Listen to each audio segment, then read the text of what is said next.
Friends, welcome to JRF net and PhD। आज हम करेंगे टीचिंग एप्टीट्यूड का one of the most important topic जो है हमारा ब्लूम टैक्सोनॉमी।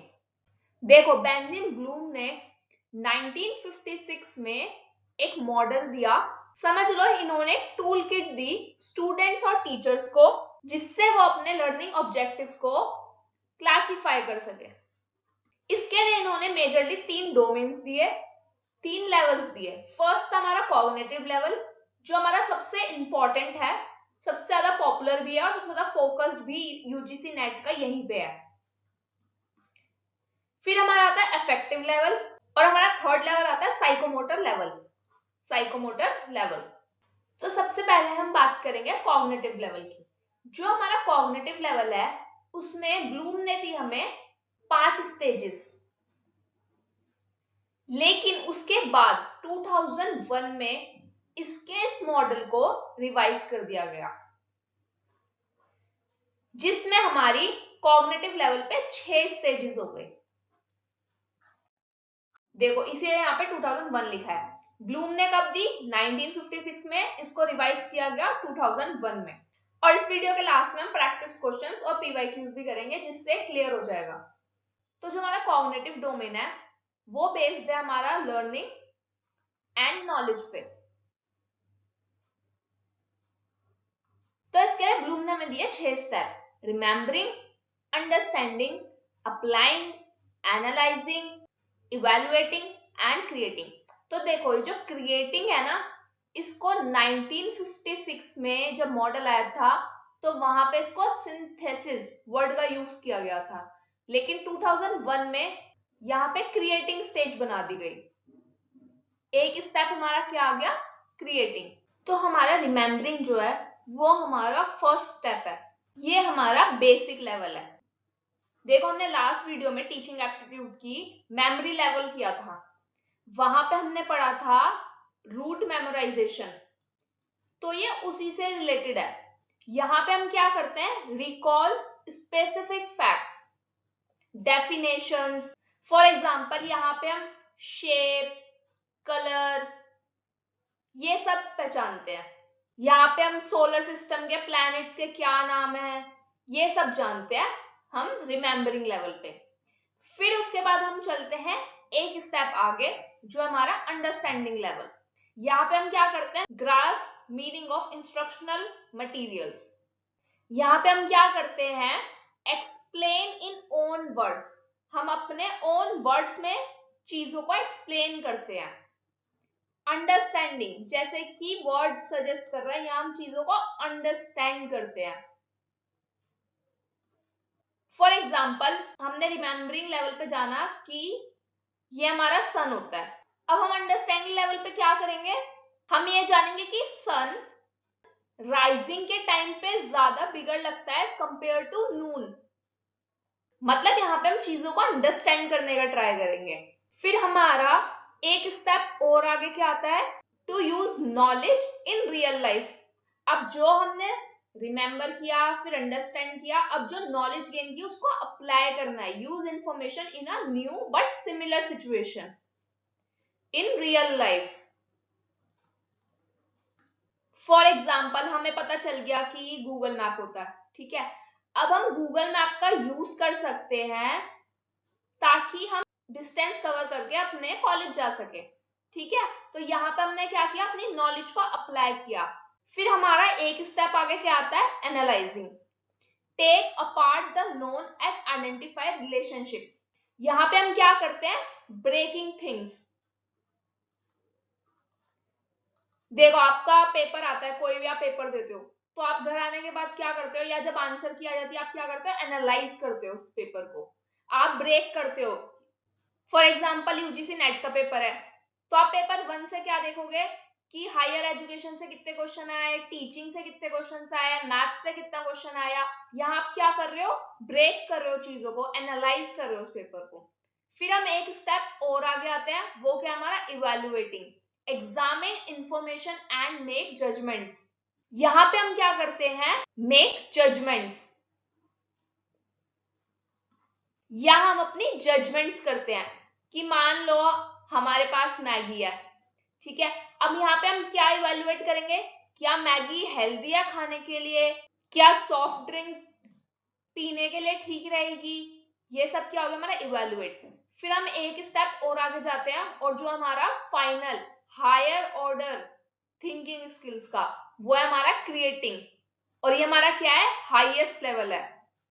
तो क्वेश्चन ये पूछ लेंगे कि हाईएस्ट लेवल क्या है ब्लूम्स टैक्सोनॉमी में, तो वो हमारा क्या है, creating, to create, use information to create something new. अब आपने सब सीख लिया, आपने रिमेंबर किया, अंडरस्टैंड किया, अप्लाई किया, एनालाइज किया और इवेलुएट भी कर लिया। अब आप क्या करोगे, टू क्रिएट समथिंग न्यू, यहाँ पे आप क्रिएट करोगे। अब जो भी आपने सीखा उस सबको आप एक साथ करके इन अ न्यू वे आप कुछ क्रिएट करोगे, टू डेवलप समथिंग न्यू। अब इसको पूरे हम इस डोमेन को एक सिंपल से एग्जांपल से समझ लेते हैं। एक हम सैंडविच का एग्जांपल ले लेते हैं, या किसी का भी ले सकते हो, मैगी का या कुछ चीज बनाने का, ठीक है। अब जो हमारा रिमेम्बरिंग लेवल है वहां पे हमने क्या किया, recall the ingredients, recall the ingredients. जैसे हमारा क्या हो गया, ब्रेड हो गया, बटर हो गया, सब्जियां हो गई, जिससे भी आपको सैंडविच बनाना है। अब हमारा अंडरस्टैंडिंग लेवल पे क्या आएगा, जो रिमेम्बरिंग से एक स्टेप ऊपर है। अब उस पे क्या आएगा कि हमें बटर क्यों चाहिए, अब हमें सैंडविच में बटर क्यों चाहिए, यहां हम क्या आ गया हमारा अंडरस्टैंडिंग लेवल। अब हमारा अप्लाई पे क्या आएगा, हमने इंग्रेडिएंट से जाना कि बटर हमें क्यों चाहिए, अब हम इसे अप्लाई करेंगे, हम स्टेप बाय स्टेप सैंडविच बनाएंगे। एनालाइज में क्या करेंगे, हम एनालाइज में हम करेंगे कि हमें ग्रिल सैंडविच चाहिए या हमें नॉर्मल सैंडविच चाहिए, यहाँ पे हम कंपेयर करेंगे। फिर इवेलुएट में हम क्या करेंगे कि कौन सा सैंडविच हमारे लिए ज्यादा हेल्दियर रहेगा, कौन सा ज्यादा टेस्टियर रहेगा। तो यहाँ पे हम इवेलुएट कर रहे हैं अपने ऑप्शंस में से। और यहाँ पे क्या होगा क्रिएट में, यहाँ पे हम क्या करेंगे, किसी अपने ओन सैंडविच का इन्वेंशन भी कर सकते हैं। जैसे हमने कोई स्पेशल सैंडविच बना लिया तो यहाँ हमने क्या कर दिया, invention. I hope it is clear. देखो फिर हमारा नेक्स्ट आता है अफेक्टिव डोमेन। ये ब्लूम टैक्सोनॉमी के ही हमने 3 डोमेन्स पढ़े। फर्स्ट हमारा कॉग्निटिव था, अब हमारा क्या है अफेक्टिव, जो हमारा बेस्ड होता है ऑन इमोशंस। इमोशंस मतलब जो हमारी फीलिंग्स पे बेस्ड होता है। तो सबसे पॉपुलर तो हमारा कॉग्निटिव डोमेन ही है, वहीं से बेसिकली ज्यादातर क्वेश्चन आते हैं। लेकिन हम शॉर्ट में पढ़ लेते हैं कि अफेक्टिव डोमेन में क्या क्या है, क्या क्या स्टेप्स हैं, क्योंकि कई बार इसके स्टेप्स भी अगर आप मोक करोगे ना तो मोक में आपको ये वाले क्वेश्चंस मिल जाएंगे, इसके स्टेप्स से क्वेश्चन मिल जाएंगे। तो देखो सबसे फर्स्ट लेवल इसमें हमारा क्या आता है, रिसीविंग। और इसमें हमारी कितनी स्टेजेस है, इसमें हमारी 5 स्टेजेस है, receiving, responding, valuing, organising and characterising. और ये किस पे बेस्ड है, फीलिंग्स पे। अब रिसीविंग में क्या है, विलिंगनेस, यहाँ हमारी विलिंगनेस है to listen, to get knowledge, to notice things. मतलब यहाँ पे हमारी अवेयरनेस होती है, हम यहाँ अवेयर हो रहे हैं। इसका क्या एग्जांपल है, मान लो स्कूल में क्लास चल रही है, वहां पे टीचर ने ट्रैफिक रूल्स एक्सप्लेन करे, यहाँ पे स्टूडेंट क्या है, वो ट्रैफिक रूल्स को जानना चाह रहा है, वो अवेयर होना चाह रहा है रूल्स के बारे में। फिर इससे ऊपर हमारा क्या आता है, रिस्पॉन्डिंग स्टेज। यहाँ पे क्या होगा, एक्टिव पार्टिसिपेशन हो जाएगा। यहाँ पे क्या हो गया, यहाँ पे सिर्फ स्टूडेंट सुन नहीं रहा है कि क्या क्या सेफ्टी रूल्स है, बल्कि यहाँ पे वो क्वेश्चंस भी पूछ रहा है जो उसका पार्टिसिपेशन दिखा रहा है। फिर हमारा थर्ड आता है इसका वैल्यूइंग, या हम इसको बोल सकते हैं इंपॉर्टेंस। अब यहाँ क्या हो गया, ये जो स्टूडेंट है अब ये यहाँ पे बिलीव कर रहा है कि जो सेफ्टी रूल्स है वो इंपॉर्टेंट है, और अपने फ्रेंड्स को या कोई उसके साथ फैमिली मेंबर उसको बता रहा है कि भाई आपको जेब्रा क्रॉसिंग क्रॉस नहीं करनी है, जेब्रा क्रॉसिंग क्रॉस नहीं करनी चाहिए। ये सब वो अपने फैमिली मेंबर्स को, फ्रेंड्स को बता रहा है, मतलब वो यहाँ पे इंपॉर्टेंस दे रहा है जो भी उसने सीखा है। फिर हमारा फोर्थ आता है ऑर्गेनाइजिंग। इसका क्या मतलब है, arranging values into a system, into a system. यहाँ पे क्या है, वो जो स्टूडेंट है वो ऑर्गेनाइज कर रहा है पर्सनल वैल्यू, जैसे वो सेफ्टी को इंपॉर्टेंस दे रहा है, डिसिप्लिन, रिस्पॉन्सिबिलिटी। वो बोल रहा है कि मैं तो अब से सब रूल फॉलो करूंगा क्योंकि रोड सेफ्टी बहुत ज्यादा जरूरी है। वो इंटीग्रेट कर रहा है यहाँ पे वैल्यू को। इंटीग्रेशन ऑफ वैल्यू हो रहा है। और इसकी हमारी फाइनल स्टेज क्या आती है, करेक्टराइजिंग। इसका क्या मतलब है, लीविंग बाय वैल्यूज कंसिस्टेंटली। अब यहां पे क्या हुआ हमारी फाइनल स्टेज में, जो भी हमने सीखा यहाँ रोड सेफ्टी से लेके उसका रिस्पॉन्ड, वैल्यू, ऑर्गेनाइजेशन, अब ये हमारे नेचर में ही हो गया है इन्वॉल्व, ये हमारी पर्सनैलिटी बन चुकी है। अब ये जो स्टूडेंट था जिसने रोड सेफ्टी सीखी, वो अडल्ट बन के रोड सेफ्टी फॉलो भी करेगा, दूसरों को भी बताएगा और प्रमोट करेगा रोड सेफ्टी को। तो ये था अफेक्टेड डोमेन के अंदर। फिर हमारा इसका थर्ड आता है साइको मोटर लेवल या साइको मोटर डोमेन। और ये हमारा किस पे बेस्ड होता है, ये हमारा बेस्ड होता है स्पेशल स्किल्स, फिजिकल मूवमेंट्स।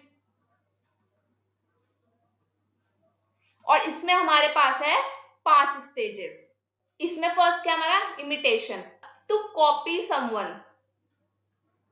यहाँ पे जो लर्नर है वो कॉपी करता है।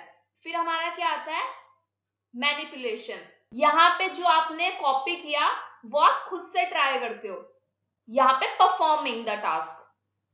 फिर हमारा आता है प्रिसीजन, यहाँ पे जो आप टास्क कर रहे हो एक्यूरेसी के साथ कर रहे हो, थोड़े एरर्स तो आएंगे लेकिन आप ट्राई कर रहे हो कि यहाँ पे एक्यूरेट रहे।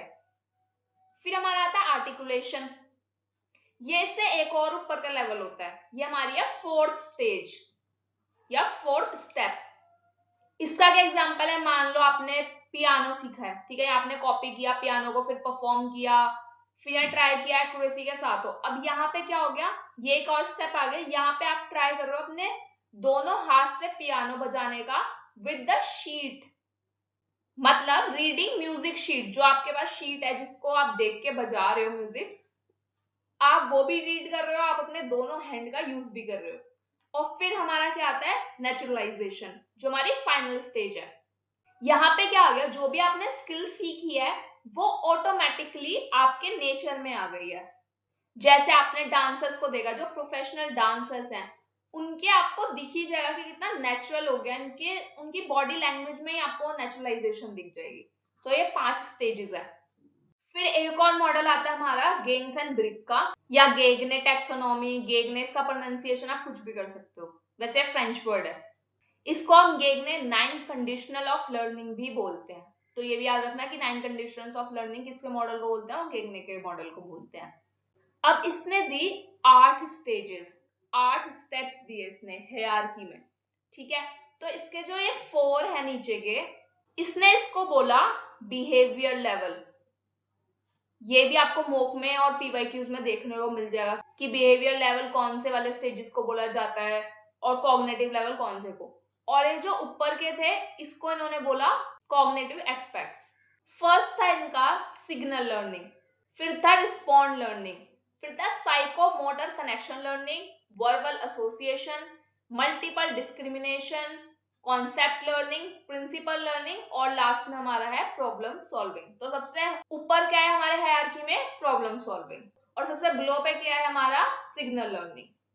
तो जो हमारा गैग्ने है ये बोलता है higher level of learning, higher level of learning is build upon the lower level. मतलब ये जो हायर लेवल है वो बिल्ड किस पे हुआ है, लोअर लेवल ऑफ लर्निंग पे।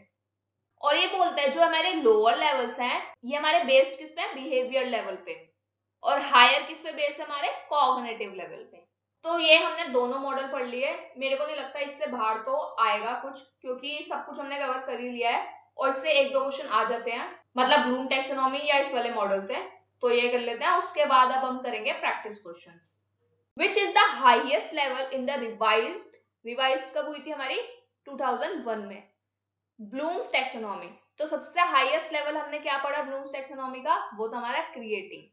उससे एक नीचे क्या था हमारा, इवेल्युएटिंग, फिर था हमारा क्रिएटिंग, और अंडरस्टैंडिंग हमारा सेकंड पे था। Which one is not included in the original Bloom's taxonomy. तो ब्लूम्स टैक्सोनॉमी जो हमारी ओरिजिनल वाली थी 1956 में, उसमें इसमें से क्या नहीं था, तो ये मैंने बताया था, जो क्रिएटिंग है ये नहीं था। The affective domain focus is on, जो हमारा affective domain है वो किस पे फोकस करता है? तो ये हमारा फोकस करता है एटीट्यूड्स एंड वैल्यूज पे, इमोशंस, फीलिंग्स, ये भी पढ़ा था हमने इसमें। Breaking information into parts to explore understandings and relationship refers to which level. अब ये कौन से लेवल पे है? मैंने बताया था कि यहाँ पे हम इंफॉर्मेशन को ब्रेक करते हैं। तो हम कब ब्रेक करते हैं इंफॉर्मेशन को? जो हम एनालाइज करते हैं। Which one of the following is the highest level in the Bloom's cognitive domain? तो देखो यहाँ पे अलग अलग डोमेन भी पूछ सकते हैं, कॉग्निटिव, अफेक्टिव या साइकोमोटर। तो हमारा इसने पूछा कॉग्निटिव का, तो कॉग्निटिव पे हमारा क्रिएटिंग है। और लोएस्ट लेवल क्या है हमारा इसका? Remembering. Which domain of Bloom's taxonomy involves physical movement, coordination and use of motor skills areas? तो मैंने बताया था यहाँ पे हम फिजिकल मूवमेंट यूज करते हैं और वो थी हमारी psychomotor. Which one is an example of application in Bloom's taxonomy? तो एप्लीकेशन हमने पढ़ा, जब हम यूज करते हैं जो भी हमने सीखा है, जब उसका एप्लीकेशन करते हैं तो क्या है? Using a formula to solve a problem. देखो मेमोराइजिंग क्या था हमारा? रिमेम्बरिंग लेवल में, और हमारा एप्लीकेशन किस में था? अप्लाइंग लेवल में। Mastering learning model was developed by, जो मास्टरिंग लर्निंग का मॉडल था ये हमारा बेंजामिन ब्लूम ने दिया था। So that's all for the video. अगर वीडियो अच्छी लगी हो तो लाइक, शेयर, सब्सक्राइब कर देना। और टीचिंग से रिलेटेड कोई भी क्वेरी हो या पेपर 1 से, तो do right in the comment section.